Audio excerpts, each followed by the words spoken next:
Mackenzie. Lemar. I don't know why for Vertigo I felt like we had to be down at the bottom of a well, but like it's coming I don't from below, know. right? It works. I Okay. hope I did it. I don't know. I'm I just think you winging did. it. I think you nailed it. The listeners can tell us. So yeah, guys, we're doing Vertigo today, continuing spooky month, spooky season for us here at We Drink and We Watch Things. But as you guys also know, it is our 2-year anniversary of the podcast all month long. So in order to celebrate, we've been doing some cold open questions from you, our listeners. So thanks for sending those in. And I'm going to hit you with this one, Mackenzie. It's kind of deep. So from at Matt Barnish, former guest on the pod, former best friend, current best friend of mine. He wants to know, has reviewing movies together changed how you watch films outside of the podcast?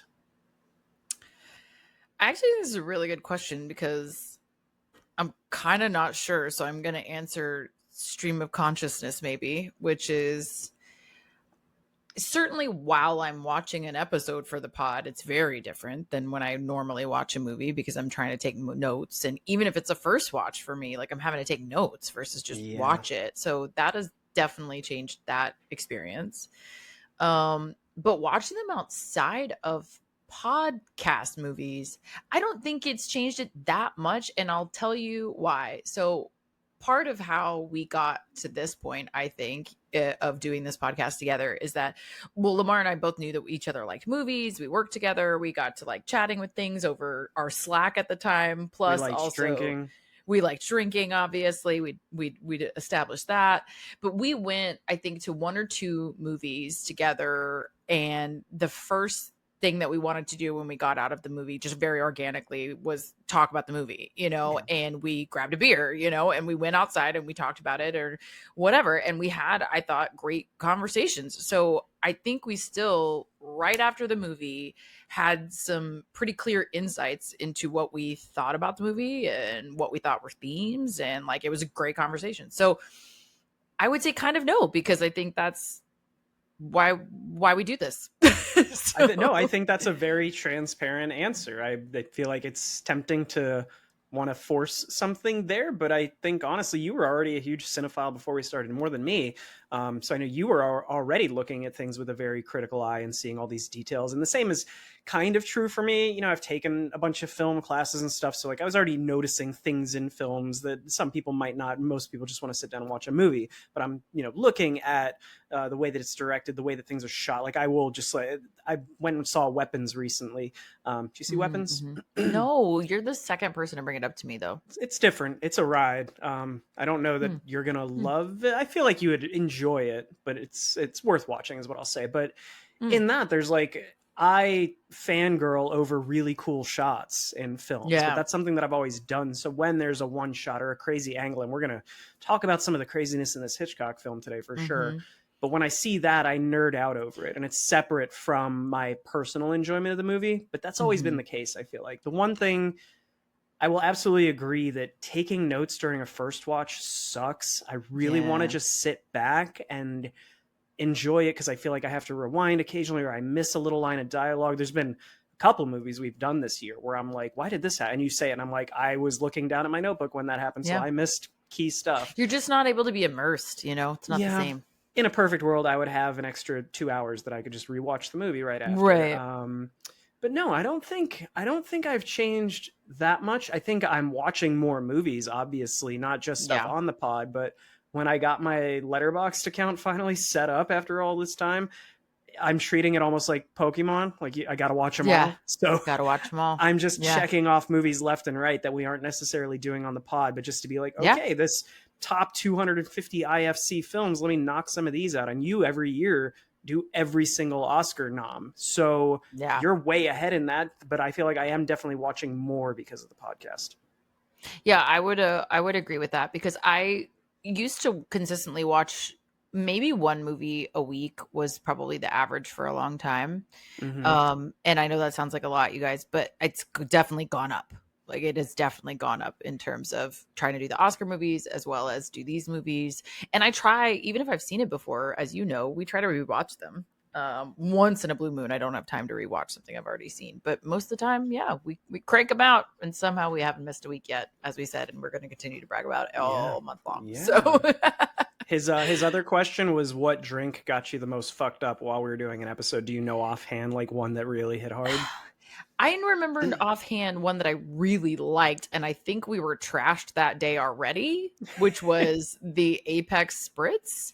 I remember was a really great drink. That was a great fucking cocktail. And fun fact, I have made a bartender make it for me since. Don't worry, the bar was dead. He was bored. It was fine. But I was like, can you make this for me? It's so good. But I think we had like a couple of drinks that time that were relatively strong. And I think we were a little bit on the struggle bus. I hope those came out fine. I didn't listen, but we made it. I think through. we call it out when it happens. And what you guys know, like, when we're in back to back, it's like, guys, this one's going to be fun. We have a loosey goosey. Yeah, if you guys did not listen to the F1 episode, even if you didn't see F1, go get the recipe for that Apex Spritz, because that was a great summer sipper. Yeah. What about you? There was something else, I think, though, that we got. I remember one. I don't think it was that. I remember one day where we were both pretty trash, and I hadn't eaten that morning. I remember, and so we had only. Been drinking, and not light. It was like bourbon something. I don't know. It was like something there was a hefty. day where we did almost straight liquor. It might have been a spin on old fashioned or something, but I feel like it was primarily bourbon. And I remember by the time we finished that episode, I was feeling good. So yeah, we weren't driving after that. That's for sure. Facts. Great questions, Matt. I think you can stay best friends with our host here. We'll see. Well, he said we'll see. So I don't know. Maybe not.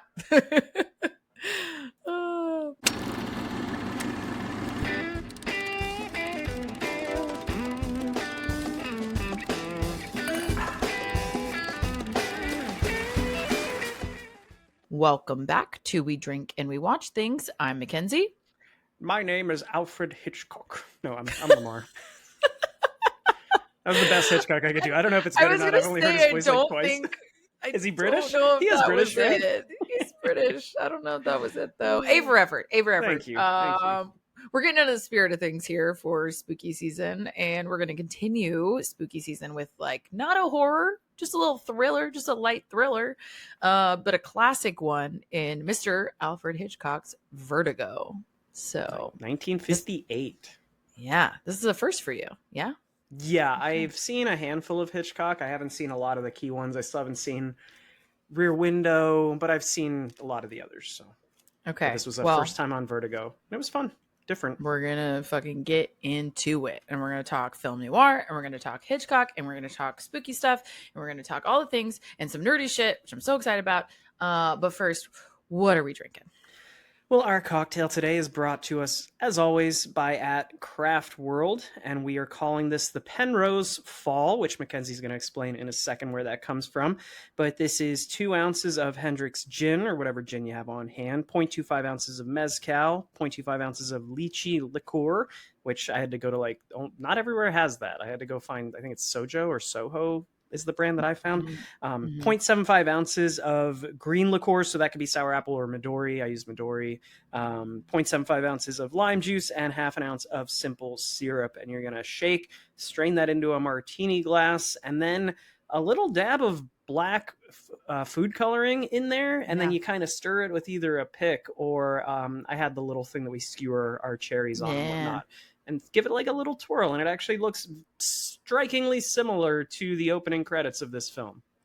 Yeah, really killer design on this one, actually. I was really excited to do it. And we did a fun alternate, which you are welcome to try if you would like, which is to make the ice cube, or in theory, if you're using a martini glass, we would suggest a round ice ball, into a black ice ball. So do some food coloring, let it freeze for a few hours. It will turn really dark black, and then you don't need to do the food coloring because it'll come out in the ice cube. And it looks like a little bit of a black hole in the cocktail. It looks really cool. We both just talked about how it's already changed a little bit, so we'll show you, but we have pictures later that we'll share on the gram. But anyways, cheers. Cheers. I mean, it still looks very cool, but it's a little less black holy. But I My love this. my Look food at this coloring is all gradient that's like happening right now. This that's is good. really We should have fun. done that for Wicked, honestly. It's very Honestly, Wicked. well, Yeah. this is all the Ice Cube, man. Like that's doing all the work Yeah, there. It looks that's super cool. fun. Okay, so as Lamar said, I'm going to explain the Penrose Fall. Yes, I named this one for the nerds present. I'm sure you're 0% surprised to hear that. But if you didn't already know about what this is referencing, it's referencing the Penrose Steps, which is an impossible staircase, an optical illusion, designed and spoken about by MC Escher. Does a really beautiful drawing illustration of this. But this was actually That's the created Too Legit to by... Quit guy. Yes, obviously, Yeah, Too Legit to Quit. Adam's Family. But Okay. but this is actually created by Lionel and gosh, I can't remember his other name, but these brothers who their last name is Penrose. And so this illusion is built and it's supposed to be this impossible staircase. If you've seen Inception, for example, they have a really good example of this. But it's supposed to be that you can't like you go in this loop, right? It's in this constant loop. This is impossible two-dimensional staircase, which is really relevant in this film in particular, not least of which this like repetitive motion that I think is a common theme in this one. So we thought it'd be fun to have a little nerdy optical illusion reference in the cocktail. Some art in the podcast today. Other mediums of art. Yeah. We're so artsy today. We got like colors, we got cocktails, we got names and steps and nerdy shit. We love it. So speaking of nerdy shit, this is Vertigo, 1958. This is film noir, if you didn't know. So we're going to get into some of that. I have a prop. I have a topic, of course I do, about film noir. But this is, Hitchcock is really considered one of the masters of suspense and thrillers, and this is one of those that is not necessarily considered his best, but it has slowly become more and more popular over the years. So it's an interesting. I was going to say I don't know how people rank Hitchcock's, but I would say this is the one that I hear. It's in the top 3 to 5 that I hear mentioned constantly. So yeah, there's a couple rating systems for thrillers in particular, and there's one that I can't remember the name of it right now, sadly, but it happens every 10 years, and it happened every 10 years after this had come out, and until he passed away, this never made the list. And then he passed away in, I want to say late 70s, early 80s, something like that. They did it again. And then he made the list and he's climbed the list. And eventually he passed Citizen Kane with this one. So, but that's all arbitrary a little bit, but it is about like suspense, thriller, film noir, etc. So really an interesting entry, I think, and we'll get into some more of why. But this is rated on IMDb an 8.2 out of 10. So people largely received this one well. Again, to something we talked about last week, like contemporaneous ratings are really interesting with this. And I'm going to get into that actually of what people thought about it then versus what people think about it now. And critics on Rotten Tomatoes thought it was 93%. And then 92% audiences. So again, like really consistent overall in terms of. I will say I'm not going to, at the end of this episode, I'm not going to rate this crazy high. I think it was enjoyable, but it's not going to be my favorite Hitchcock film. But I will say this movie actually, for a movie that's 70 years old, geez, it surprised me. I was caught off guard, which doesn't really happen when you're watching films with like twists and turns and thrillers and stuff like that from back in the day. Decades and decades and decades later. And I actually was like, oh shit, I'm okay. I'm locked in. Didn't see that coming. Caught me off guard. Yes. Yeah. So worth watching for sure. Fucking Hitchcock, man. He'll get you every time. So speaking of, he's our director here, in case that wasn't clear. He has done a gazillion things, including but not limited to Psycho, which was our other consideration for the month, but I think a lot of people have seen, and honestly, I personally wanted to introduce you guys to something you probably haven't seen, so I thought it'd be kind of cool. He's also done North by Northwest, which is another one of my faves. Lady Vanishes, another one I really love. Rear Window is one that I know you mentioned. One that I liked, but I didn't like the theatrical experience. What? The Birds. Oh, The Birds I get is that. so loud, which I guess is supposed to be disorienting, I guess, but I saw it in theaters. I have never been more irritated. It's just squawking for like 15 minutes at a time in that film, and it's very loud and annoying. The movie itself was good, but God, do I never want to watch that in a theater again. I deeply understand that. And this is probably a great opportunity to call out some concerns about Hitchcock, which we should. And that movie is kind of emblematic of it. So he was actually kind of notorious for sexual harassment of his actresses, in some cases, even sexual assault, which did in theory happen on the birds. I shouldn't even say in theory. Believe women. She said that she was sexually assaulted by Alfred Hitchcock, and that she refused his advances, and that the violence that you see, especially from the birds in that scene, was not moderated at all. She thought as vengeance a little bit for rejecting those advances. So that scene gets really violent. She actually got scarred quite a bit. She was in a doctor's care for like a week due to how much the birds were genuinely literally attacking her, and nothing was being done to stop it. So your performance is really strong because she's genuinely fucking terrified and being attacked by these birds. So it's a brilliant film. It's very well done. If you know the backstory, it's a little bit sad, a little bit frustrating. So I think we can take this moment to say, like, Alfred Hitchcock was not a perfect man, clearly. Lots of controversy around him in his filmmaking process, but I do think a lot of people to this day will still acknowledge, like, he's again just really a master of this type of filmmaking, for sure. Yeah, I didn't know about a lot of that, so that's I don't know that it's super well known, but certainly some people do. So we'll just acknowledge it now. Our writers here, equally controversial, actually. I shouldn't say equally, but also very controversial. So there's a lot of writing situations happening with this one. So this actually, the source material for this one is actually a book. It's by Pierre Boulier, who I maybe butchered that, but French author who's actually written a couple of things that Hitchcock wanted to do but didn't get to do. This was the one he got to do. He did Diabolique, which is another film that got adapted, but Hitchcock couldn't get the rights to it. So he did this film, which is translated to mean From Among the Dead, or D'entre les mots, which I could have also butchered, who knows, but that's the book. And so that inspired the screenplay. And then the screenplay went through several iterations. The first draft was started by Maxwell Anderson, but Hitchcock ended up firing him. It was originally called Darkling, I Listen. He didn't like his draft at all, didn't think it came through. So he was next. They brought in Alec Koppel, who had done in the past, like The Captain's Paradise, for example. He made the second draft. It's not what we end up seeing. And then the third draft and the final draft was done by Samuel Taylor, who had done Sabrina, for example. He tried to take full credit for the film, actually. And Alec Koppel actually went and complained to the Writers Guild of America and said, no, I wrote the first draft that he's building this on. I deserve credit. So they ultimately were both credited. Writers Guild did determine that Anderson did not deserve a credit, but that both Koppel and Taylor deserved a credit. So Hollywood's a weird place, man. Right? What other form What a fucking ride, man. of medium do you have that where it's like this final piece of art passes through so many hands and iterate? It's not like there's ever paintings where the original artist starts it and then Van Gogh's like, you know what? I'm not really feeling this. Da Vinci, take over. And then he steps in and does it. It's like, well, they both get a credit on it's just so...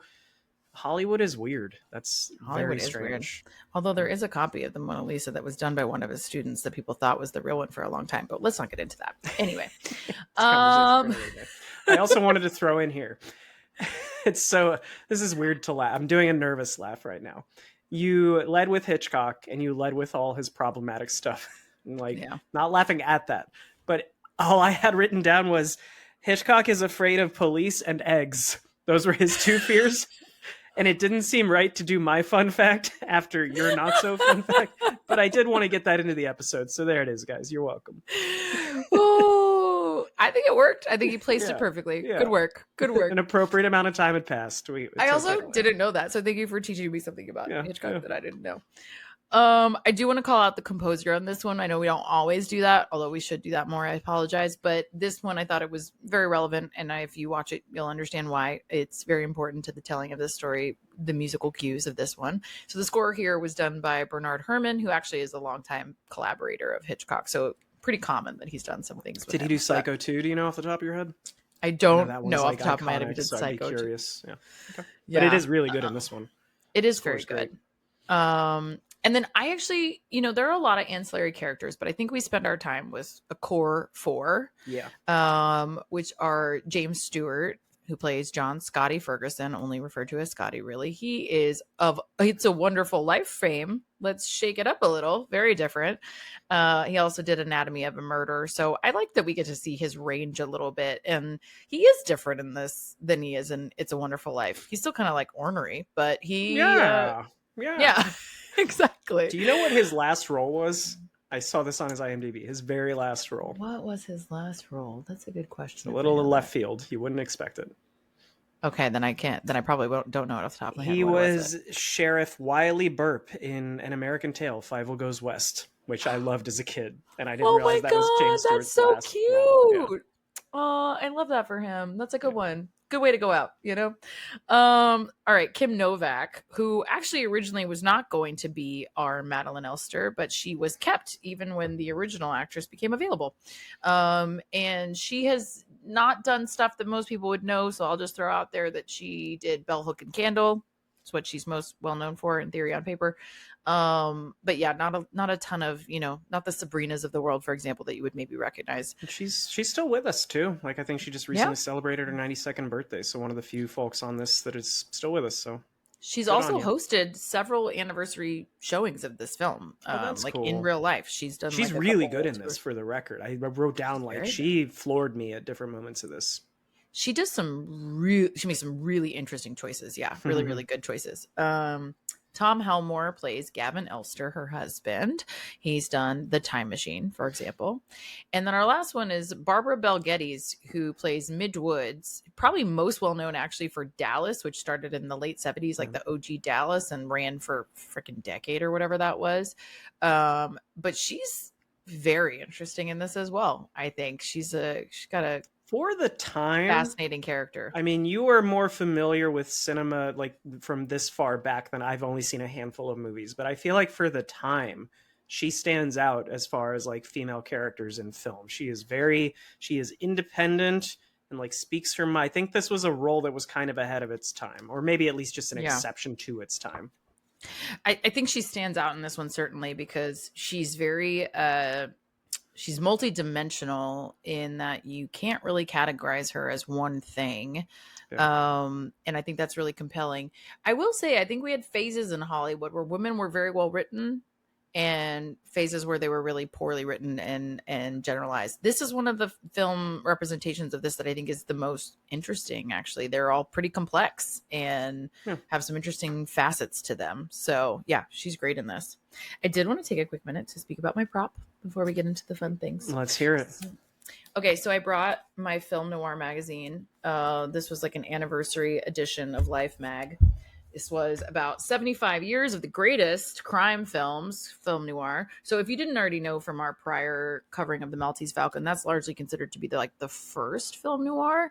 And I think what's really interesting about film noir in general is that it's kind of a uniquely American art form, right? Think about jazz, for example, where it's like it is a representation of American music that is, of course, an amalgamation of a ton of different influences, including non-American influences, right? But didn't Ryan Gosling invent jazz in La La Land? Isn't that obviously because a white man definitely did that for sure. Just making sure. Okay, just double fact checking myself there. Yeah, sorry. We're doing great. We're about to get canceled, but we're doing great. But I will say, think about it that way, just in that the end result is a uniquely American art form, is what I would say. Obviously, outside influences, but I wanted to, and we're going to cut this however much we want. Bear with me, Lamar. I wanted to read you a little the spiel. Whole magazine. Just don't fucking tempt me with a good time, okay? Let's hear it. Anyway, I just wanted to give you guys an intro into film noir because we haven't done that yet. So, okay. In 1933, Joseph Goebbels, yes, that guy, the Nazi Party's propaganda minister, summoned famed Viennese film director Fritz Lang to his offices, announcing that his 1933 crime, the film The Testament of Dr. Mabuse, would be banned. But because of his talent, Nazis wanted to have Lang head the party's film studio. That night, Lang, who had Jewish heritage, fled for Paris. A few years later, he was directing the Hollywood crime drama Fury. the first of many films that he was going to make for that studio. And in the process, he brought along with Billy Wilder and Alfred Hitchcock, just to name a few, the stylized theatrical influence of German Expressionism to American film, and merged it with the pulp fiction that had become popular between the wars. I've seen that one. Yeah. And like jazz blues, which they talk about here. So like jazz blues and Broadway musicals, noir became a uniquely American art form by incorporating and transforming foreign influences. And like them, it was often overlooked at first with its minor stars and low budgets, and was accorded little fanfare. But noir gave Humphrey Bogart and Robert Mitchum career-defining roles, fueled Joan Crawford's middle-aged comeback, and set the stage for the work of Martin Scorsese and Quentin Tarantino, among many others. Not least, noir illuminated, well, no, revealed the dark side of the American dream. But despite the bleakness that often categorizes these films, they're somehow always fun. Yeah. So I like that, dude. Is Maltese Falcon your favorite film noir? No, it's not. What I think Rear Window is one of my favorites. I really enjoy that. I really enjoy The Lady Vanishes. There's actually several that are not. Maltese Falcon is actually it's like in the top 10 of classic film noirs, mostly because of the work that it did for the later ones. It just got better and better, I think, as a genre. It really did. And I think the way that we have remodernized it several times is really compelling, which is also covered in this, like the LA Confidentials of it all that came much later and did a different thing. The Mulholland Drives, the Quentin Tarantinos, the Martin Scorseses, who really went and innovated off of this, again, like pretty unique art form that we had built in film. So I don't think that's the favorite. I think we're acknowledging it so often because of what it did for the later filmmakers, you know? Well, so thanks for sharing anyway, that. okay, sorry for the heavy nerd moment. We're going to get into it. I promise. Okay, quick plot summary for you guys, and then we will throw down a spoiler and we'll get going. So a former San Francisco police detective, because aren't they always, juggles wrestling with his personal demons and becoming obsessed with the hauntingly beautiful woman he has been hired to who may be deeply disturbed. Dun, dun, dun. Maybe. He's a detective. That's what he's trying to figure out. TBD, we're gonna see. Yeah. I think really like this movie did pretty well. It was it had a $2.5 million budget, which I actually thought was higher than I expected when I looked back at it. But when you think about, they shot a good amount on location, and they still did produce a lot in Paramount Studios, but they shot a good amount on location in San Francisco. So I'm not as surprised at that, but it made $7.3 million in 1958. Not bad. Yeah. Not bad at all. All right, kids, turn around. Don't drown. It's spoiler time. Although we are doing the most with these opening credits. That's the first thing I wrote down. Fucking most. Which inspired our cocktail, to be fair. Like, so much work with these credits. Also, it had to inspire the Bond credits. You know what I mean? It's cinematic. I mean, I know it's literally cinema, but it's like a very, like the most, I guess, what's the word I'm looking for? Like, chronologically, some of the most animated and like driven, like action driven credits that I've ever seen at this point in cinema history. It is. It's very like, you can follow that's the credit story for a bit before you even get into the movie, which again is what makes me think of like Bond, right? You know, those really, if you have ever paid attention to Bond credits, tell you the entire fucking movie actually. But it's animated and it's art, you know, stylized and artistic in a way that doesn't make it super obvious, but can kind of preview it for you. And actually later on, Mission Impossible ended up doing that as well, right? Like, it's interesting how little things like that have influenced genres for years. It's kind of fascinating. The close-ups on the woman's face, and it keeps changing the lighting, and then we get to sort of the thing we referenced with our cocktail of those little spirals and whatnot coming into play. Like, it is a very, you wouldn't, if this was a TV series, you would never skip the intro. That's all I'm saying. Yeah, you wouldn't, because it's really fascinating to watch. And we'll have to do like a side-by-side of it for you guys who have maybe not seen this yet when we show you the cocktail, because I actually do think it came out pretty close to this. But yeah, I mean, the high level of this is that we have a really interesting start to this story. I think to Lamar's earlier point of, you could have watched a million thrillers, but the first time you see this movie, you maybe don't know where this is going, which is cool. I think is really compelling, and is something, as you all know, having heard me bitch about this and scream, is what I want. Like, it's what I want from a movie I'm going to watch the first time. I don't want to know exactly where this is going. So, you see, several characters that now in this day and age kind of fill an archetype for us, but didn't necessarily back then. I think that's something we should call out at the top. James Stewart's character is a detective, or a retired detective rather. And he's trying actually to not work at all, which, by the way, LOL, repeatedly, they keep talking about, like, I thought you had nothing to do. I thought you were not doing anything. I thought you were just like hanging out. And I'm like, what a time to be alive, where you have a moment happen in your career as a cop that doesn't go well, and you decide, I'm just going to quit, and not just quit and do a different thing. I'm just going to quit everything. I'm just going to stop doing everything. I was like, way to go, James. Leeching off the government on friggin' unemployment or what disability, whatever you want to call it. Like, jeez. Okay, we don't need to be controversial here, Lemar. Okay. Okay, I'll backtrack that. But this opening, and I don't know if this is just the films of the time, and I think this happens in modern day cinema too, but the first thing I wrote down was, like, say acrophobia one more time. Because there is a lot of exposition in these opening, like 10 minutes or so. Like the scene where Scottie and Midge are shooting the shit, he's telling her, like, we've seen the trauma that's brought him to this point, but he's talking through, like, yes, now I have acrophobia and these are the symptoms and it results in vertigo and blah, blah, blah. We get that scene. Then right after that, it's, oh, it's your old friend from this time, like, and he's doing this and here's what's going on. I don't know if I'm just like, if it's done better nowadays or if it's just a product of the times of, like, we need to lay all this out so people know where we're starting. Do you get that vibe, or am I just being way too critical? I mean, I do think it drops you in to a scenario like midway, right? Without much context. I think it's an interesting way to start the story. It's disorienting, but I think, and as a viewer, and you want it to be clean and you want it to, like, I want to understand where I'm at and where this is going, I can see that being frustrating, but I think it's intentional. I think you're supposed to be a little disoriented. I think you're supposed to be a little thrown off of, like, am I really hanging off of a roof with this guy right now? Like, what's happening? I guess maybe how are we already here? It's that I'm accustomed to exposition and I know it happens in every movie, but here it feels like Hitchcock is like, let's just knock this all out in the first 5 minutes so you guys know everything that's going on. Like, it feels much more like blatant and to the point. Whereas nowadays it feels like it's sprinkled into the dialogue and you're like, oh, that's going to be important later. But here it just feels like we take the first 10 minutes, we tell you everything you need to know about what's going to happen in the next hour of the movie, and then we'll pick it up from there. But it was just, it didn't sit great, but it might just be product of the time.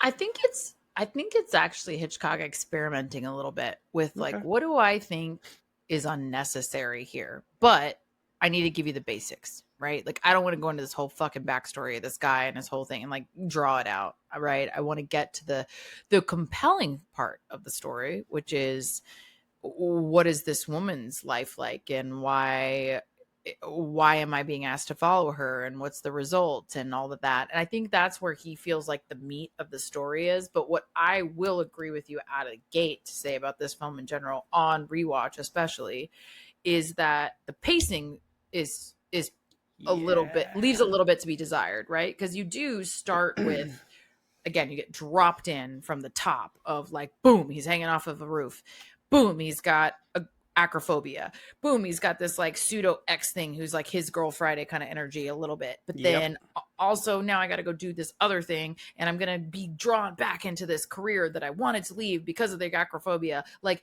boom, boom, boom, those are all quick hits. And then we get into the story that we spend the rest of our time with, and that moves a little bit slow for a hot second there. Like, the that tailing scene there goes on for so long.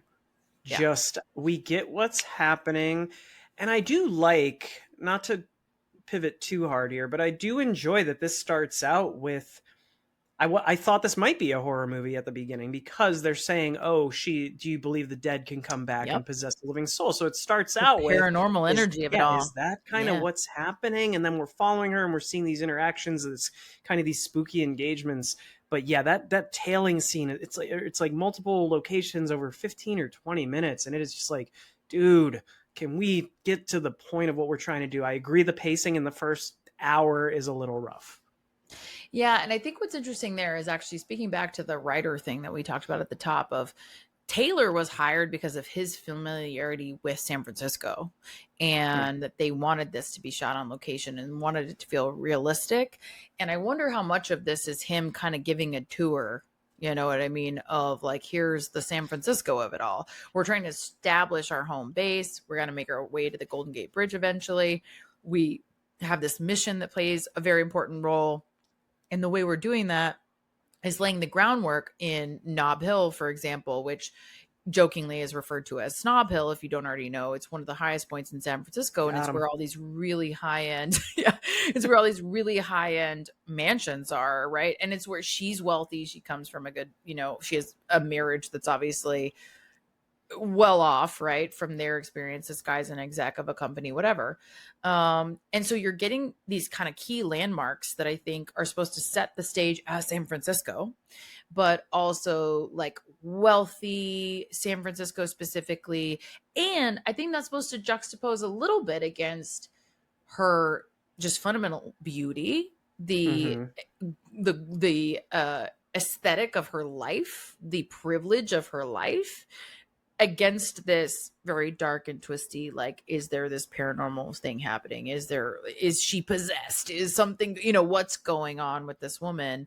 So I think you're supposed to get a focal point that we see between the two of those things. I do agree it drags on and we don't need it to go on as long as it does. And maybe that's a product a little bit, I think, of the way we watch movies now, to be fair. Like, would that have felt as old, you know, as slow back then? Maybe not. But it would be different. Certainly felt a little slow. It would be different, I think, if they had spent more time showing us Scottie falling for Madeline. I'm never a fan of, like, and again, I don't know how much of it is just the time in cinema, but we've been over this with Maltese Falcon and others of just like the male leads and like it's like a woman in distress and they automatically fall in love. Like this dude goes 0 to 60 in every relationship, like every girl that he meets, it feels like. And this is supposed to be his like friend or old buddy's wife, right? And he's falling for her in the course of like a week. And he does save her life, which I get, but I wish we had spent more time either establishing that there was, and I guess this is hard because not to spoil the twist, but like this isn't really his wife. If we had spent more time establishing some friction between the two of them, which would lead to her being more interested in Scottie, but it just feels like this template of, well, our male lead, he's charming, so like every woman's going to fall in love with him, and that's kind of what happens here. But Mackenzie, answer me this. The last time that you woke up naked in a stranger's bed that you had never seen before, and he walks in, and the only thing he says to you is, here, you'll want this, and throws a robe at you. What was your reaction? Just wondering how you took that. Feels super normal. I think like the normal protocol is to have a robe ready for when you have a strange woman naked in your bed. Yeah. Actually, never have had any man that I have slept with literally offer me a robe. So the fuck, like, get it together. Because take a hint from Jimmy Stewart here, guys. I'm saying that was a lovely robe. It looked comfy. It was like a nice aesthetic, whatever. Yeah, no, haven't personally had that experience. The guys here need to really work on that.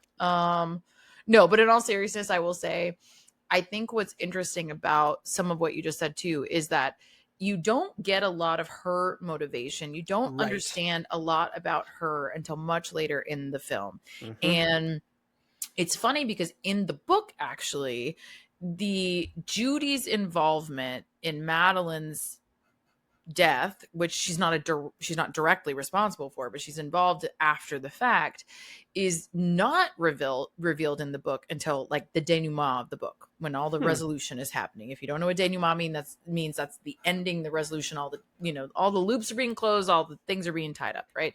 So Hitchcock said to Taylor in the writing process, I think maybe we should see this sooner. I think we should be aware of this a little bit sooner, maybe 2/3 of the way through, so that the audience actually understands what Judy's going through. Because we see finally, again, a little bit later maybe than even we would like, but we maybe wouldn't have seen at all, is why is she struggling so much with this relationship with this man that she just met?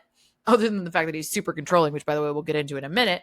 But why is she struggling with this so fundamentally? And it's because she knows this background and she writes this whole letter, which became a real battle with the studio, actually. This letter writing scene where she's explaining to him why her involvement, why she's been so nervous, all these things. Hitchcock wanted to cut it out all in its entirety. He didn't like where it was. He wanted to pull it out. They went back and forth. There was actually a whole fight with the screenwriter, the production team. Jimmy Stewart tried to like get involved and play mediator and was like, I don't Hey, everybody, we just get along. We're all in this together.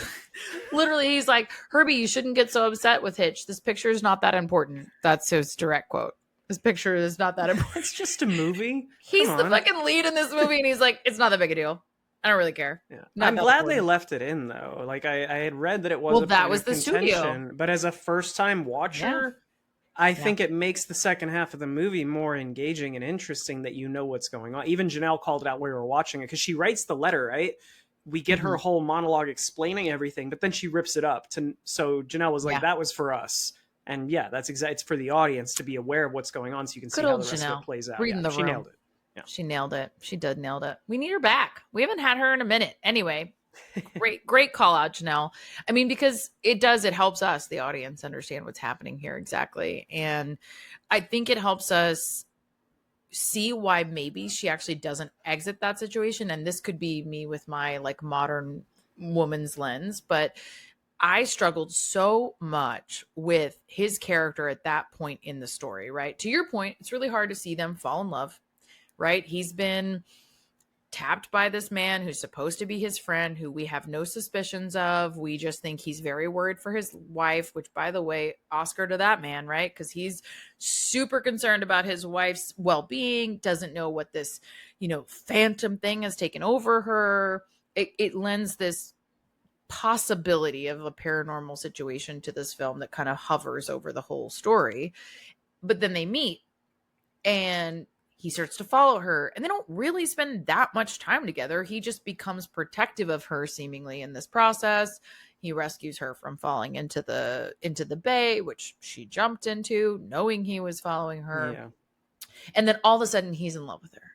He's got to, he's got to kiss her. He's got to do all the things. And that's so problematic in all the ways. But to me, it then progresses to, now I'm telling you how to dress.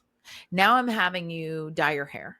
Now what's interesting is it's two different women in his eyes. Yes. That this is happening. Like I said, he goes 0 to 60 with both of them. And like, first off, to both of them, we never really stop doing the 25-year age gap in Hollywood, do we? Like just no, it's never going to end. It's never going to end. Do we really need him? Let's give for noticing, though. Let's give Lemar some credit for noticing that this. Well, I wasn't the only one. Apparently, Hitchcock at one point was like saying that that's part of the reason why this movie failed. Maybe not the love story directly, but just James Stewart was too old at this point in his career and wasn't tracking well with audiences. And it's like, well, that's kind of on you and your team for casting him. But I'm really over the like 50-year-old dude with a 25-year-old actress. It is just bonkers. Oh, I'm so glad you got here. Yeah, we are also over it. We're so done with it. It's so lame. I will say, listen, we love a Jimmy Stewart, but I think that there is a time and a place, obviously, of applying that difference. And unless now, at this point, unless it's genuinely a part of the story, like it's part of the conflict, like then you know what a good example is? Lost in Translation. Yes, that is a great example of two people who like they acknowledge it as part of the story. And I don't even think they kiss maybe at once in that movie, but like it is not a love story, but it's this weird connection they're having where she does feel attracted to him, he feels attracted to her, but they don't pursue it romantically. That makes for a compelling story. It's not fun when it's just like, well, we have this famous guy in Hollywood, we need to put him in there so people go see it, but we need a really young, hot, new actress to put alongside him again so men go see it. And gives them hope. Like, it's just this, like, cycle that just continues to happen. It's frustrating. Well, the other thing I will say is that, not to make excuses for this, because I agree with you, is art does reflect life, and it does happen.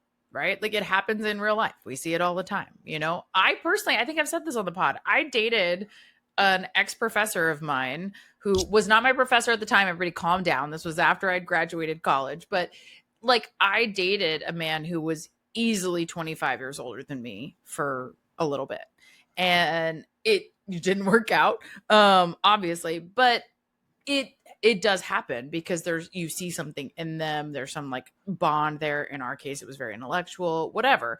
But what you don't get here to sell that is exactly that. Like what's the bond between the two of them? Why would she seek solace in why him? is she drawn to him? You don't get that here. If I was gonna go out, Other than saving her, that's what I was gonna say was, if I was gonna go out on a ledge here for the writing team, I would say the fact that she circles back the second time when she's been abandoned by Gavin, and she knows that she shouldn't go back with Scottie because she doesn't want to blow this whole cover, and she's been paid off and all this, but she does it again. Maybe that is the sign, is that this is like a weak character who just wants to be taken care of. So it's not that she loves him, but she sees him as a support that can like give her a quote unquote good life. That's me. I don't know that I believe that 100%, but if I was going to make a stretch, that would be it. I think it would be a little bit, just to be slightly more optimistic and give her a little bit more credit. I think you're kind of on the right track, but I think maybe the difference is that it's not just she wants this guy who'll give her a good life. It's that she learned a lot about him in the process of pretending to be Madeline. Judy saw in him following her this desire to protect her and this real interest in her. And she probably fell for that, right? The safety that comes with that, the respect that she has for this man, the way that he treated this woman, and how it is very likely different from Gavin. Because let's be honest, Gavin killed his wife, right? Let's rip the Band-Aid off. Gavin killed his wife so he can be with his mistress.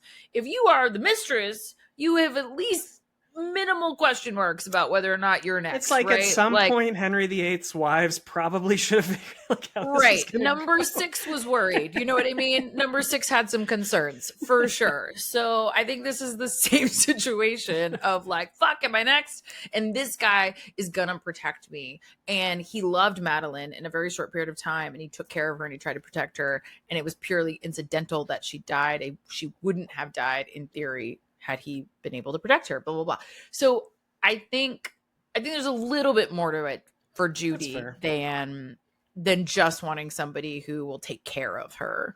But I think but I also think we have to, like, again, zoom way out and look at, this is very true of films of the time, right? Like, you are falling in love quickly. We see this happen all the time in these movies of this time. We're not writing out a really in-depth love story. There's chemistry, there's that's situation. That's a Hollywood trope, right, over decades. Yeah. So I'm not trying to pretend as though all, we did Can't Hardly Wait, and a girl falls in love with a guy that she hasn't acknowledged in 4 years, like in the course of 2 hours. So like it happens still. I'm not trying to say it's just a product of, classic cinema.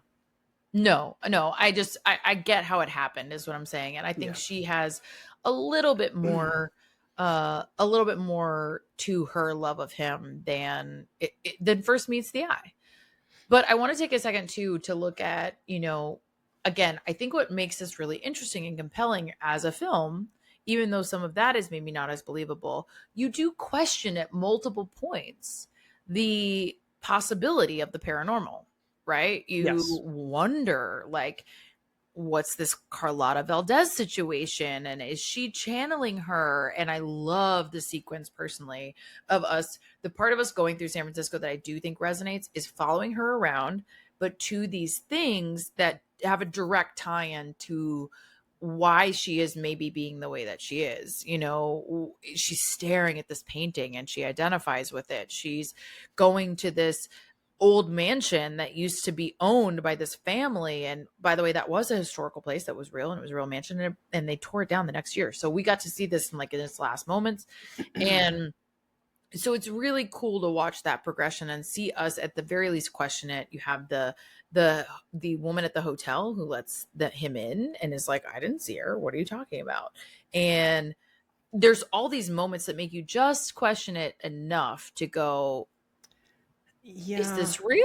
Is this a murder mystery? Is this paranormal? What's happening? It leaning into the paranormal makes the first hour more interesting because you Mm-hmm. think it's going that way. Yeah. In retrospect, once we get the big reveal, which when I said, I think last week, like this movie actually did surprise me. Yeah. When Madeline, quote unquote, dies, I was like, oh shit, like I'm back in. After all the Yeah. work it took to get to You're this like, point in the the movie, I was like, fuck? oh, what are we gonna do for the next hour or so? Because I thought I knew where this was going. But in retrospect, all that paranormal stuff, I was like, Mackenzie, if I was going to make a scheme, what's the shortest, like easiest way to convince somebody that my wife is suicidal? What if she Make was her possessed by a crazy. ghost and she was going to visit the grave and she went to the museum to see the painting? Like, is that really the shortest point for me to be there? I don't know. It's super not. It's the most involved process to Yeah. to prove that your wife is crazy that I have ever seen. And I Yeah. think that's what makes it really interesting. Because by the way, it's super low-hanging fruit to say my wife is crazy. Let's be fucking real. Also at that time, right? You I've could said that very about hundreds of ex-girlfriends. So, yeah. Exactly. Like they're always the crazy one. We're always the crazy one. Right, wrong, whatever. I'm Just not the problem. another Yeah. hysterical woman. Because of course. So she could have easily been written off as that. What we have to give Gavin credit for is this fucker is committed to the bit. He's like, you know what? We are going to establish some background. There is this possible paranormal story. I think my wife is possessed. There's a grave involved. There's a hotel involved. There are so many things. She's literally truly possessed. And this is where I think we're talking about Kim Novak's performance when she's playing this character, and you again are still kind of questioning, like, where is this going and is this real and all the things. She plays this very out of body, liminal state very well for you not knowing where it's going at that point. That when she delivers, sometimes this can be cheesy in movies, but when Yeah. she delivers that very like cold dialogue with that 1,000-yard stare, and she's Yeah. just staring off into the distance, and then when you think about it at the end of, oh, this is a performance in itself, she's pretending to be this way, that is a great performance on her part. Yeah, she does an incredible job of showing how almost it's an out of body experience, and it helps you buy into this possibility, this narrative, and makes you kind of take seriously this Carlotta Valdez story. And I think that's where you have to look at the setting too. The on location of it all was so well done, and I think strategically used. There are definitely studio moments. The mission is shot partially on location, but partially in the studio to create like the angles and the towers and all of that. But the Golden Gate is actually filmed in there in real life, and so like you see this difference in the different environments that she's in that I think really complement what she's playing at the time. And she does a really good job. And like, again, you could kind of write it off as this hysterical woman, but she's genuinely giving that she is fearful. She's running up this tower. She's, you're looking at it and it's the shots and the angles that are so Hitchcock of like, I have to create these dramatic angles, these dramatic shadows. This trick kind of photography really comes through in all those sequences to complement kind of maybe her mental state in a really compelling way. Yeah, she's incredible. And just transitioning, because you mentioned the shots in this, before we even get close to wrapping up, like, I just want to talk about visually how compelling this is. Like, I know a lot of folks refer to, Citizen Kane as one of the greatest films of all time because it did so many things with film that we hadn't seen prior to that point. And in this, there's just so much creativity at multiple points. Yeah. We've addressed some of the color, the nightmare sequence that Scottie has at one point, and all the color involved in that, and the transitions being used. Even the opening death, like the fall off the ceiling, I think is really well shot. Did you happen to look up, because I don't remember the name, but did you see the thing about who it was that did that whole like the Vertigo shot, that classic? Yeah. So, well, this is a common effect now, but it wasn't then. This is the shot that was kind of made famous the sobriquet in Hollywood now is the Vertigo Effect because of this film. It's actually the dolly zoom. And it's that zoom in and out where you are physically moving the camera away from your subject while zooming in, or the Yep. reverse, depending on the shot, so that you can kind of keep the size of the subject in the frame, but clearly the background and the dimensionality of it all and the depth of it all is changing. And Hitchcock really popularized that in this film specifically, and he did it with The Tower to show like how disoriented Scottie is and how he can't see, like he's having such a reaction partially because of his fear of heights, but also partially because this is such a disorienting situation. He doesn't understand what's happening, and it's supposed to be both symbolic and a physical representation of what's happening. Love that. Yeah, I double Googled it just because I do want to give credit. Apparently, it was the second unit cameraman, Erman Roberts, who invented that zoom out, track in. And that's where you get that double thing where you're disoriented from looking at the screen on this. And they Yeah. do it, I think, 4 or 5 times throughout. You have the Yeah. staircase, you have the original death and whatnot. And I guess Hitchcock had wanted to do this for years. Like he, Yeah. in his head, he was picturing it, but just the technology didn't exist. And this finally Yeah. gave him the ability to do it. And to your point, now we do it all the time and don't think much of it. But it's pretty cool. This is the first time. It is very cool. And I want to take a minute there too to talk about color. Like you said, like the use of color here is so impactful at the very beginning, again, when we're talking about the title sequence, but then also again later during his dream sequence, in just the way she's dressed. I mean, Hitchcock and his costume designer, Heed, were both very involved in the things that she was going to wear throughout this film. Early on, she's wearing these really dynamic, beautiful colors that complement her while she's alive and in a normal state. And then later, she's wearing gray because that clashes with a blonde's look, generally speaking. It creates this like disorientation. It's not a complementary color, but it was intentional because it was like she's about to die. She's about to jump off this tower and she's about to die. And so it was very intentional there. So like we are being really cognizant of color at every phase of the production of this film, down to the costumes, to the title cards, to the painting of the tower. So like it's important to point out that the tower actually was a real tower at the mission there, but it had actually come down from the time that they like scouted this location to filming. It had come down due to a fire and then like wood rot and whatever. So they rebuilt this tower and they rebuilt it bigger on the Paramount Studios lot, and they used like painting and just camera tricks and things, which is one of my favorite things actually about the studio system. Like the creativity and the cool shit that they did with the way they would paint sets is incredible. So you get this angle, you get this aesthetic, but the colors there are also very important because they're warm versus cool to her and her death and all these things. And so what I think is very interesting about films of this time is that it is an early emphasis on color because we have moved relatively recently from black and white films to color. We care so much about the use of that, right? Like Wizard of Oz changing from color, from sepia tones to color, and that moment in that film is a groundbreaking moment in cinema, and we reference it all the time. All the time.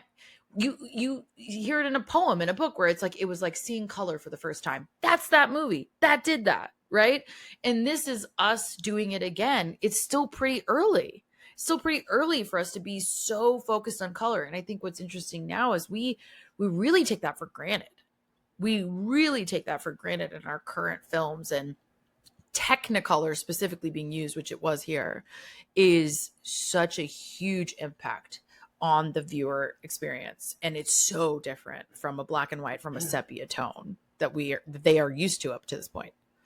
Yeah, Hitchcock was definitely throwing stuff at a wall, like props to him, just to see what sticks. And he tries so many different things in there. There's like the animated sequence out of nowhere with the flowers that gets put in there. I like the shot where they're in the stables kissing, and then the camera circulates, and then, or no, they're in the hotel room kissing, the camera circulates, then they're back in the stables, and it's like that's all kind of done in a single rotating shot. Like it's weird to watch a movie from 70 years ago and be like, oh, I don't know how they did that. That's pretty fucking cool. The shadow shot in his nightmare sequence where it's like he's plummeting and that is very James Bond. The like body falling and it's like a dark silhouette falling down toward the ground. That's pretty cool. You also really mentioned James Bond is very this is what you mean by that. But yeah. I mean, well, no, Hitchcock ripped off James Bond is what I'm saying. But you mentioned last week, you talked about It's What's Inside, one of our favorite movies from last year. And that does so much with color that I'm like watching this of the green and the red and the blue, like just the frames and the sequence. I'm like, oh, that kind of, I wouldn't be surprised if the director of that took a little inspiration from Hitchcock. So, yeah. I think the use of color, I love when people do something with it. Because again, I think we do kind of take it for granted, you know? And it's so funny. A sidebar, I saw Kevin Smith trying to explain this recently of why Clerks 2 was in black and white. And he gave this whole like long form artistic explanation of this.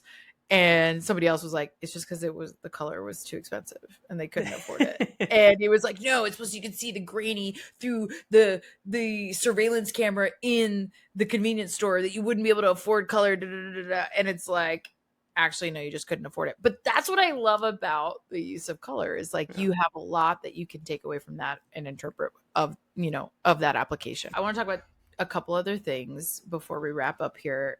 Midge, man. Can we talk about Midge for a hot minute? Midge is under, like, justice for Midge. What the fuck? She is so justice awesome. Justice for Midge. And if I had to pick weaknesses in this film, it's not that I feel like as moviegoers, and if you want to look at it from a casual lens of just I want to see a movie that wraps up everything in a tight little bow, the two things I don't like are Midge just kind of disappears after he's in the hospital. She's taking care of him. We're like, oh, okay, maybe there's hope for this yet, because we're kind of rooting for Midge, I feel like, before we find out that Scottie's kind of a fucking creep, honestly. But Midge just disappears, and then Gavin never gets any comeuppance. He's the bad guy in all of this, and we never get any justice. So, like, both those things don't sit well with me for how this movie concludes. Let's fucking go. Okay, I have so many thoughts. One, I'm going to knock out the Gavin thing real quick. So Gavin, yes, garbage. Nothing happens to him. However, there was a different version of the story that was hotly contested and ultimately didn't make it into the final version, but is in many DVD versions of them listening to the radio, Scottie and Midge, hearing about the chase for Gavin across Europe to try and find him and bring him back and bring him to justice. And they turn off the radio as soon as Scottie comes in because he's so traumatized by these events. And so she turns it off, but you see her listening to it and trying to keep track of it. And so the implication was that they're trying to find him. They're trying to bring him to justice. And also that Scottie and Midge are still connected in some way. And she Scottie and Midge disappear still off the face of the earth. Yeah, okay. Exactly. She's still around.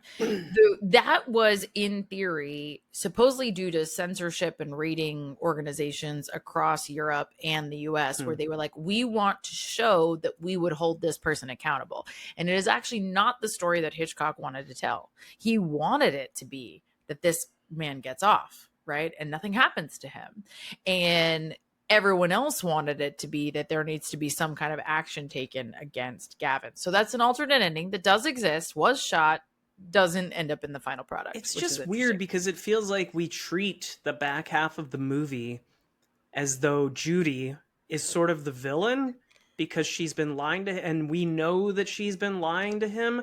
But also, like I said, Scottie becomes so weird in the back half when he's like changing her clothes and changing her hair and basically trying to turn her into Madeline, to the point that I don't like Scottie at the end of the movie. And I don't think he's still a sympathetic character, but it just feels weird that we end with those two and Gavin never gets brought back in. Scottie is the villain in this story. 100%. Okay. Well, for me personally, Scottie is the villain. I'm sorry. I should qualify this. This is not like a film analysis. This guy's an asshole and fuck that guy. I do not like Scottie by the end of it because he is projecting his trauma onto Judy. right? I don't care if he genuinely fell in love with Madeline and she was taken away from him too soon and all these things, whatever. You have now made that this other poor young woman who turns out to be the same person, but he doesn't know this. You have made this other woman's trauma. You've made this her problem to solve for you. She is now a prop and a puppet for you to deal with your trauma. And that's not what her fucking life should be about. Insert person here. And you shouldn't control any person to this degree of how you dress and how you act and all these things that he does in a very pushy way. And she is vocal. This is the other thing I like about the way that this is written, is she says over and over how much she doesn't want to do those things. Yeah. I don't want to wear that. I don't like this. She is not silenced by it, which I like that for her and about her, but he railroads her. And she gives in because she loves him and she wants to maintain this relationship. Or she wants to be taken care of, depending on which view you take. Depending on which view you take. Yes. Pick it, choose your own adventure, I guess. But I personally see him, at the end of the day, he is made into a little bit of a villain by the situation or by his own character. And I think that applies to Midge. Segueing to Midge, to justice for Midge. He ignores her. He takes her for granted. They have obviously been engaged and, he's written that off. And if you want to talk about a woman who's gone crazy or hysterical women and those tropes, let's be real honest. Midge has gone a little cray-cray. She's an artist. She is an artist. Well, not the artist part. Which is true, but she's following him. She's that is so subtle in this movie. And it's not really called out. Yeah. Yes. And I actually think it's a little overlooked. For me, it's very compelling. It's a rabbit hole I would love to go down because she is creeping on him, right? She has a problem with the fact that they're not engaged, but she's not making that clear. That's what's interesting. That is another point where I would say that despite the 3 writers on this, the script could have used some fine tuning because I just feel like they have dialogue early on that makes it seem like Midge is the one who is not open to giving this another try. I think Scottie at some point says well, why can't we, blah, blah, blah. So you feel like Midge is just on her own, doing her own thing, doesn't really want to be with him. But as the movie goes on, you see that she is giving it a chance and she's offended when he comes out of or when a woman walks out of his house and she's taking care of him at the sanitarium. So for that to not have any ending was strange. Not to oversimplify it, because I think we could spend an hour talking about that. I think she's playing the game. I absolutely think that she thinks she's going to end up with this man, right? And she has him right now exactly where she wants him. This thing with the Judy Madeline of it all has upended that for her. And so now we see her to act out of character. We see her following him. We see her being concerned about what he's doing, being controlling, trying to take care of him, trying to insert herself to that situation. And I think that's her grasping because there's never been another threat prior to now. Yeah. Their relationship prior to now was her playing the long game. She knew it was always going to end one way, right? Now, maybe it's not going to end that way. And you see a certain kind of desperation appear in her behavior that you haven't seen before. And I think she is crazier at the end than some of the characters at the beginning. That is a way that as a first-time viewer, I would never think to watch this, but it makes a ton of sense. I'd be curious to rewatch this now with that point of view, because throughout the film, I feel like Midge was the most stable, moral character. Sure. She knew everything that was going on, never felt like she was doing anything, whereas Scottie and Madeline / Judy, for sure, and Gavin absolutely, are doing questionable things. So she felt like the moral compass of the film. I'd be curious to rewatch it with that in mind of no, she's just as lost as everyone else. Yeah. I think she wants something out of this, and what she wants as it goes on changes a little bit. And I just think the characters are very compelling. I think it's a really interesting watch because, I think you could watch it a bunch of different ways and see where this goes potentially for each of them. And it could be really, really different depending on whose lens you're kind of taking at the time. Yeah. The only thing that gives me lets me give Scottie not a pass necessarily, but lets me give the writing a pass in the way that he changes from the first half of the movie to the second. Not even to say that he changes that much, because he falls for Madeline real fucking quick, and that's his friend's wife. In the second half, he falls for Judy real fucking quick, just because she looks like Madeline, and then he's doing the like dress her up and all that. Guys, just a bit of advice from me to you. If at any point you're saying, babe, just put on the cheerleader outfit and the blonde wig, you're doing something wrong. So again, Janelle, I'm sorry. That will never happen again. But the thing that gives me some pause for the Scottie character is the fact that there are consequences to what he's been through. So the fact that they do tell you he's witnessed 2 deaths. People will just not stop falling to their deaths around him. He goes to the sanitarium for a year. So coming out of that is when we see all these negative impacts of him being obsessed with Madeline and wanting to turn Judy into Madeline. So I give him as a character a pass because he doesn't have all his marbles. Like, we're acknowledging that by there being actual consequences to what he's witnessed. It's not like a James Bond or a Maltese Falcon where it's like, oh, that dame died in front of me, I'm just going to move on to the next dame in the next movie. Like, that's not what's happening here. So I appreciated that there were stakes to that death, quote unquote. Okay, death. well, this is a fun hard left turn that might get me canceled, but I have questions about that. Interesting. Should we feel that sympathetic for him? Really? Like, did he get himself into the situation in a number of ways repeatedly and take this on a little bit? You know what I mean? He has evidence that this wasn't paranormal. He has learned over time who this person is. The fact that this has impacted him in the very specific way that we see it impact him. And again, like, I maybe am an asshole, but like, I don't have a ton of sympathy for him being in the sanitarium. I'm like, you fell in love with this person in 2.5 seconds. You had this dramatic situation happen to you, but also you're really afraid of heights because of this one thing. And then all of a sudden, by the way, the implication, if you didn't know, having researched this film, the implication is that when she actually falls the second time, he's cured of his acrophobia. Because of that whole emotional thing. Because the whole emotional resolution, which Midge even says to him earlier, right? Of like, the only thing that can cure this is that you will have it happen again, right? So that was another example of the exposition that kind of annoyed me in the first 20 minutes. Just saying. Right? So it's like, she's telling him, and then you see it later, and then all of a sudden he's supposed to be cured, but then he's also supposed to be in a sanitarium, and we're supposed to feel bad for him about this whole thing that he chose and contributed to and was a control freak about. Like, at the end, I'm like, again, is he the villain? Or am I supposed to feel sorry for him? And I, by the way, say all this as a compliment. I say all of this as a compliment because I think it makes it so much more interesting. I think it is interesting as a film to think about all of these things, and it's compelling to watch. But I don't know that I feel bad for him. I'm going to be honest. It's always more interesting when you have flawed characters, not just like minor imperfections, but where you're like, I'm not sure if I identify or like this person. I think that does make for more interesting viewing of media. But I don't know, man. I just you don't. But he's cured, so we're fine. It's fine. Everything's I don't fine. come out of this feeling satisfied at the ending because of all the stuff we've already talked about.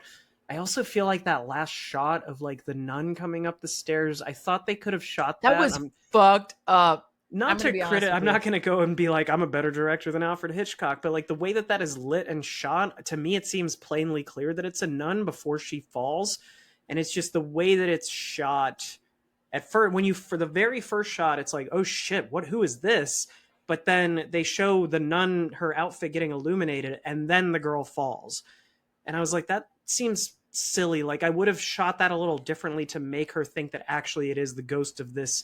And we've kind of hinted at the paranormal stuff, but we haven't had that in the story for like an hour and 15 minutes. So I don't know. What's your retort? But also, why would she believe that? She knows what actually happened. Yeah. Why does she have any insinuation of the paranormal? Right. She shouldn't, right? She's the only character who shouldn't even question it. Jimmy Stewart's character questions it. We as the audience question it, but she shouldn't, because she knows that it's manufactured. She participated in the manufacturing of that narrative.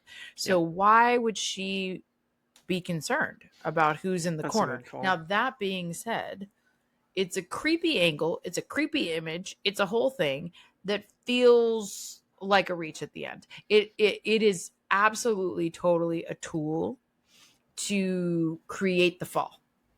That's all that it is. It doesn't fit in the narrative, and I think that's fair. And I actually think that's a great segue into like what people thought of it then versus what people thought of it now in retrospect, which at a very high level was that then it had very mixed reviews. 58, very mixed reviews, especially regionally. In the US, there was one response. In the UK, there was one response. In France, there was a certain response. In France, they actually largely loved this film, thought it was very well received, overall really well done. In the UK, it was largely panned. There were a handful of critics who thought that it had value, the performances were strong, and all the reviews that said anything good about it were about the performances.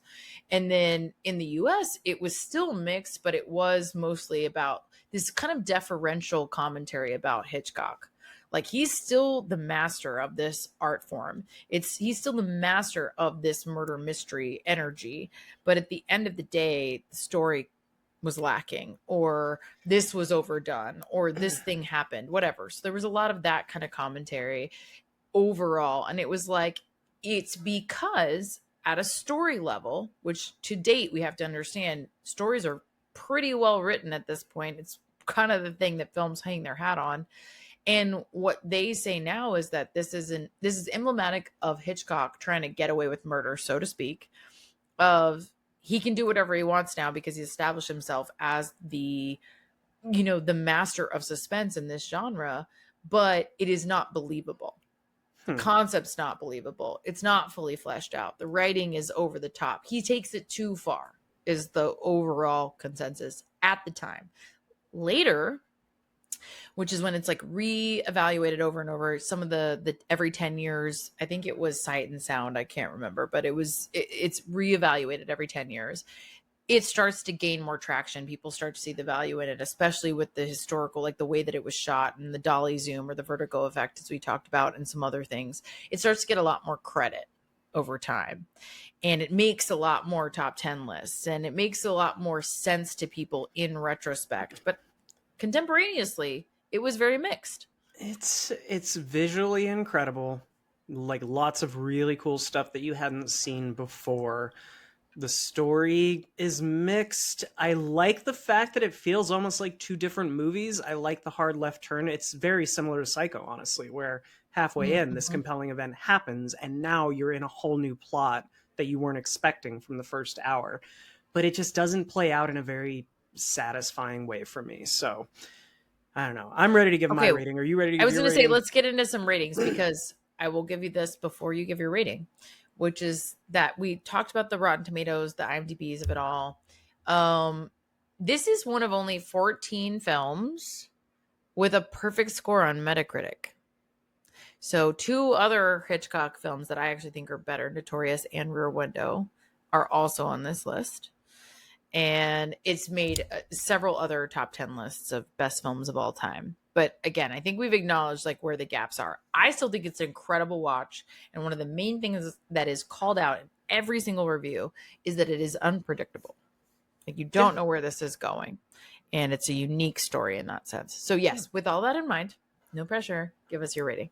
Yeah, like I said, for something from 70 years ago to surprise me, and I didn't see this thing coming, was a pretty cool experience. But I can't believe this has 100 on Metacritic, but I guess that's where Hitchcock film fans lie. I'm gonna go 7.5. I think it's fine. I don't think it's a great film, not a great movie, if that makes sense. I think that makes sense. Yeah.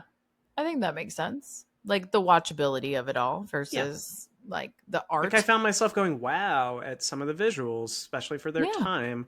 But yeah, the slow pacing in the first hour and the humdrum kind of wrap up in the second hour just did not hit for me. And I know maybe that's on me for my expectations, being that everything gets wrapped up neat and tidy, but that's, personal bias. Sorry, 7.5. No, I think that's fine. I think I would go like an 8.5. I enjoy this movie. I like that it's unpredictable. I like, the things that we know about it, which is where it broke ground that it hadn't before. So I think that's really cool. I like that there's a good amount of usage of on location shooting, which is a little bit less common in the studio system, which this was definitely the product of at that time. So I think that's really cool. I think it does like create some standards for the genre and for filmmaking in general that are really powerful and have a lasting legacy. So I love that when I watch it. Like the Scorsese's and the Villeneuves of it all reference this as one of their favorite films. And I like that you don't know where it's going. I always love that. So yeah, I think I would say like an 8.5. Cool. Like I still enjoy this, but it is not my favorite Hitchcock. It's not. I think he has some really good ones that people like. Notorious is a great one. Lady Vanishes, Rear Window. Those are all awesome ones if you want to get into some Hitchcock for sure. Cool. All right, friends. Thanks for nerding out with us 2 weeks in a row. Lemar got to nerd out. I got to nerd out. It's the thing that dreams are made of. We have said that Spooky Season is our favorite, so it's no surprise. Yeah, I was gonna say it's actually gonna be, yeah. And it's gonna be a month of it. Like I'm gonna be honest with y'all, like we're gonna nerd out for a month because the next one is also a Lemar fandom one. We're gonna go into Shaun of the Dead, which is, you want to talk about like meta and Easter eggs and references and all this. So yeah. You love a meta movie is what we are learning. We are learning that because like I think Shaun of the Dead is fine. And again, I haven't rewatched this. I haven't watched that yet. We'll see how I feel about it after this next watch. But I'm not big into zombie things, as Lemar knows. Like I just don't find that compelling. So, but I will say I remember this being funny. I remember thinking it was well done. So we'll see how it goes. Good. It's also, I forgot the fact that we did Baby Driver like a month ago. So we're gonna do 2 Edgar Wrights in like a 2-month period. That'll be interesting. Yeah, that will be interesting. Okay, well, come back for that one. But in the meantime, follow us on our socials. We drink and we watch things on Instagram and TikTok. You can also see the video of this podcast on YouTube or on Spotify video. And finally, email us. We drink and we watch things pod@gmail.com. You guys know from the beginning of this episode, we're doing cold opens from y'all for this month for our 2-year anniversary. So send us any questions you have. Please do. But for now, in the meantime, go have a drink and watch a thing. Cheers. Cheers.